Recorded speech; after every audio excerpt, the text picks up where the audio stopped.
সবকিছু ঠিক থাকলে 2027 ওয়ানডে বিশ্বকাপ পর্যন্ত ওয়ানডে অধিনায়কের দায়িত্ব উঠতে যাচ্ছে নাজমুল হোসেন শান্তর কাঁধে।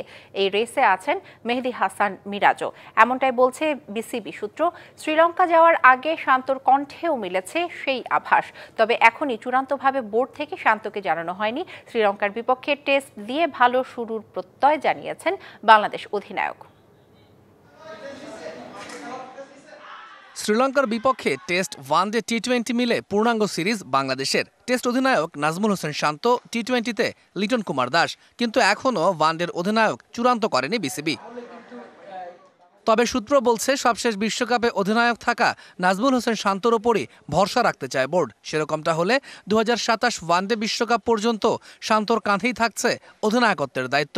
তবে ভিন্ন একটি সূত্র বলছে এই রেসে আছে মেহেদী হাসান মিরাজের নামও। শেষ পর্যন্ত মিরাজ অধিনায়ক হলেও অবাক হবার কিছুই থাকবে না। শ্রীলঙ্কা যাওয়ার আগে প্রেস কনফারেন্সে শান্তর কণ্ঠেও মিলেছে তেমন আভাস। প্রত্যেকটা ক্যাপ্টেন যদি লম্বা সময় পায় তাহলে খুবই ভালো, যেটা আমি এর আগেও পেলাম। একটা বছর, এক বছর বেশি করলাম, 1.5 বছর, আবার 1 বছরের জন্য দেওয়া হয়েছে।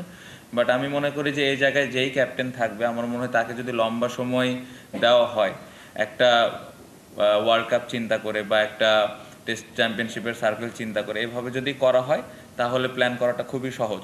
শাইনি চুলে এখন হবে সব হেয়ারস্টাইল। সিল্কোর দ্বিগুণ শাইনি চুল প্রতিদিন।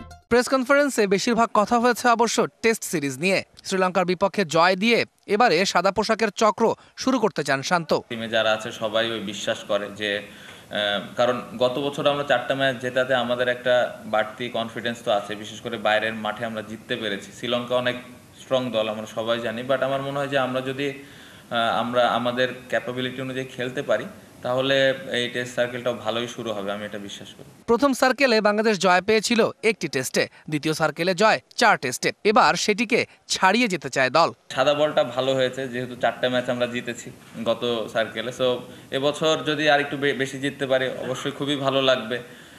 সাদা বলে আমরা এরকম দল না, আমরা সবাই জানি আমরা আমাদের ভুলের কারণে আমরা ম্যাচ হারতেছি। বৃহস্পতিবার দুপুরে 10 সদস্যের একটি দল শ্রীলঙ্কার উদ্দেশ্যে উড়াল দিয়েছে। ক্রিকেটারদের বড় একটি বহর যাবে শুক্রবার দুপুরে। তৌহিদুল ইসলাম, ডিবিসি নিউজ, ঢাকা। দর্শক, ডিবিসি সংবাদে নিচ্ছে আরও একটি বিরতির পর আন্তর্জাতিক সংবাদ নিয়ে আসবেন সহকর্মী মোস্তফা কামাল। সঙ্গে থাকুন।